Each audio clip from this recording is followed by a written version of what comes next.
इतिहास की सबसे दर्दनाक गुरु दक्षिणा। जब एक गुरु ने अपने शिष्य के सामने रख दी ये मांग।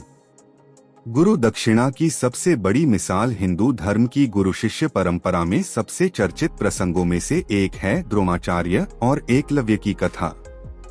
महाभारत काल में जब धनुर्विद्या में श्रेष्ठता हासिल करने की होड़ थी, तब एकलव्य ने दूर रहकर भी गुरु द्रोणाचार्य को मन ही मन अपना गुरु मान लिया।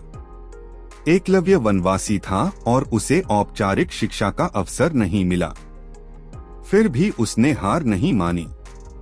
उसने जंगल में मिट्टी की एक प्रतिमा बनाकर द्रोणाचार्य को प्रणाम किया और प्रतिदिन उसी मूर्ति के सामने अभ्यास करता रहा। उसकी साधना और समर्पण इतना गहरा था कि धीरे धीरे वह एक अद्भुत तीरंदाज बन गया। कहते हैं कि उसकी कला अर्जुन से भी आगे निकलने लगी और उसकी प्रसिद्धि दूर दूर तक फैल गई। जब द्रोणाचार्य को यह बात ज्ञात हुई तो उन्होंने स्वयं जाकर एकलव्य को देखा। उन्होंने पाया कि यह वनवासी बालक केवल अभ्यास और श्रद्धा से इतनी ऊंचाई तक पहुंच चुका है। लेकिन यही बात अर्जुन की श्रेष्ठता पर प्रश्नचिन्ह खड़ी कर सकती थी, क्योंकि अर्जुन को द्रोणाचार्य ने अपने सर्वश्रेष्ठ शिष्य के रूप में वचन दिया था। तभी द्रोणाचार्य ने शिष्यत्व की परीक्षा लेते हुए एकलव्य से गुरु दक्षिणा मांगी। लेकिन यह दक्षिणा साधारण नहीं थी।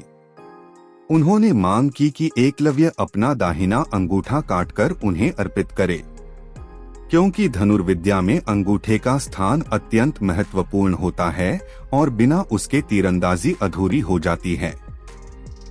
एक क्षण के लिए भी बिना सोचे एकलव्य ने झुककर अपना अंगूठा काटा और उसे गुरुचरणों में अर्पित कर दिया। यह बलिदान किसी भी शिष्य की सबसे बड़ी आस्था और श्रद्धा का उदाहरण माना जाता है। आज भी यह कथा इस बात की मिसाल है कि सच्चे शिष्य के लिए गुरु का आदेश सर्वोपरि होता है, चाहे उसकी कीमत कितनी भी बड़ी क्यों न हो। एकलव्य ने भले ही अपना अंगूठा खो दिया, लेकिन उसकी कहानी अमर हो गई।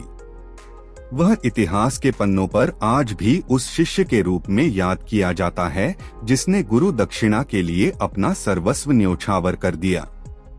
तो दोस्तों, यह जानकारी आपको कैसी लगी कमेंट कर जरूर बताएं।